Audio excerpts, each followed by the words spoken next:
Hi. My name is Dennis Fletcher. I'm a lawyer. I'm retired. I live in Calgary, Alberta, in Canada, and I have multiple sclerosis. I have had it for over 20 years. That's why I'm retired. Anyway, it's some people would call it secondary progressive, slow downward spiral. I don't know. Spiral is a way too fast word. It's really slow for me. Things have really calmed down for me. There's a lot of reasons for that, but I don't want to get into it. Alternative self-treatment is what I'm about, and there are all sorts of other things I do other than medical marijuana, which is what I want to talk about. Under the license of the federal government here in Canada, I use medical marijuana to alleviate the symptoms of my neurologic pain and associated conditions that come along with it. Anyway, those of you who've got MS, you know what the hell I'm talking about. I don't have to go into it. Those of you who don't have MS, whatever. Unless you've experienced it, you really don't. Anyway, those of you who have other diseases, there are some other conditions that have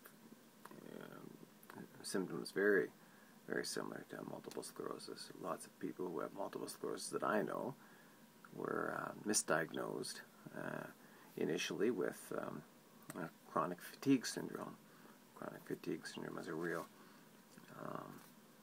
condition that very closely mimics multiple sclerosis. Anyway, those symptoms for me are the ubiquitous pins and needles.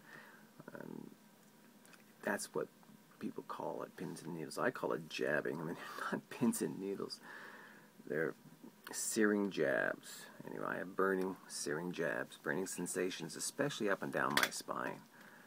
I experience tremors and spasms. Now, I don't know what the medical difference between tremors and spasms is exactly, shaking, or whether it's tightness, or what it is, or a combination of all these things. I just know that this hand here can really, really shake badly. My whole body can shake badly. If I'm cold, I can shake so bad that I start to bruise inside. And the reason I know that's because I touched myself. Right here, I just touched myself, and there's a bruise in there from shaking. It was a couple nights ago. I got very cold in this room, which is quite silly. Anyway, it doesn't matter. Those are the kinds of things that happen to me. And then there's that damn fatigue, of course, that permeates the lives of people with multiple sclerosis. And it has a whole set of conditions that go along with it. Sleep disruption, the fatigue, how they feed off of each other, a whole set of protocols that I had to deal with, and that have very little to do with, well, maybe not so little, but that's another one of the symptoms that I'm trying to deal with. Anyway, over the years, I've taken various kinds of medicine, as you can imagine. And perhaps folks don't know, it's not in the popular consciousness that when you're taking medication for pain, when one is taking medication for pain, it's highly subjective as to whether or not it's working, whether or not you can report it back to the doctor or the pain specialist that you're dealing with. It's a damn nightmare. There's about, I don't know, there's probably dozens, but I've been aware of about 20, 25 medications for pain. My second wife used them as well. And these medications can be put together and tried together in different dosages and that sort of thing for the pain. And it takes a long time to achieve some kind of balance, and some people never achieve that balance. Balance is the operative word. It's a lot of hard work, and that's on pharmaceutical medicine that we get right from the pharmacies. In any event, I was prescribed gabapentin to help me sleep, I was prescribed clonazepam. I was prescribed sertraline.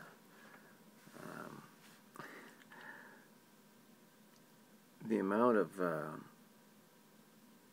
gabapentin, that's a Neurontin, that I was on is 2.5 grams a day.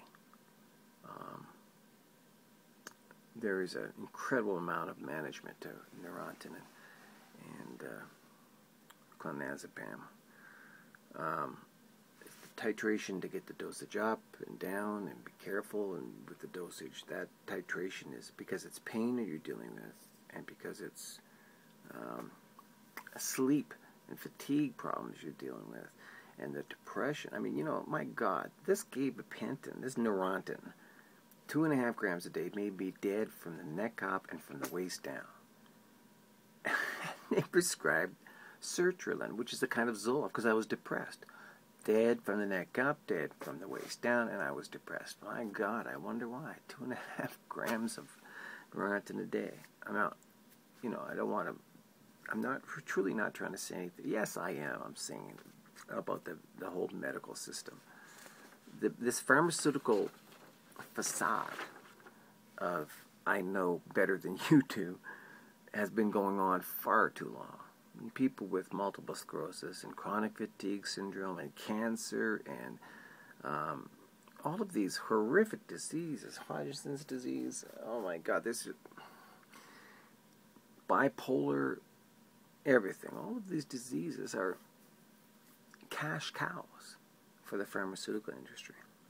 So, you know, I've had some real problems. I've done the pharmaceuticals. I've tried it. It didn't work. I got worse and worse. That gabapentin, that Neurontin, started at 800 milligrams a day. That's the maximum amount that someone with multiple, at least I read this somewhere in one of the MS sites, that was the maximum amount that people with multiple sclerosis are supposed to get. That medicine is to stop you from falling down if you were an epileptic. Epileptics take up to 4 grams a day if they're very bad. I was taking 2.5 grams. I was almost up to 4 grams a day. I'm not an epileptic. I'm a guy with multiple sclerosis. That's how it deadened me up. The pain and the problem with sleeping was so bad. That's what I had to do. What's interesting about that is, I mean, if you talk to my second or my third wife, both of them would tell you, yeah, I couldn't sleep with him anymore because he was jerking around all night, and I was. It was not only keeping them awake, but it keeps me awake as well. So that's the fatigue, and it just builds and builds and builds. Anyway, well, here's the point. Given the sophistication of modern pharmaceutical practices, yeah, I'm reading this. Given the sophistication of modern pharmaceutical practices, achieving and managing the effective dose of medicine takes time and professional help, doesn't it make sense? Those of us using medicinal marijuana also need to have that medical expertise, the time to develop what we have to develop by way of titration mechanisms, ingestion mechanisms. And we're on our own. Those of us who take medical marijuana, we're on our own. We got to figure this out by ourselves. That's why one of the reasons I'm doing this is, God, if I can make some mistake that, I'm going to make mistakes. And if you can see my mistake, maybe you can avoid a mistake. I'll tell you something. I was afraid that I had made a mistake with a half a pound of medical marijuana. And it cost me a lot of money. And I was afraid that I had screwed it up. And I didn't. But I could easily have screwed it up. And it was the last batch of butter I made, which turns out to have been a primo batch of butter. But I was lucky. And in my series, it's going to be on YouTube, and then I'm going to hopefully get some help to pare it down to make it something organized. My series will show that and report on the can of butter and how well it gets. But anyway, so I have to do things. Two things. I have to manage the type of medication, the dose of medication through a dosage management titration, the whole 9 yards I got to do with medicinal marijuana, my ingestion methods. I start out by attempting to control the source of product. I grow my own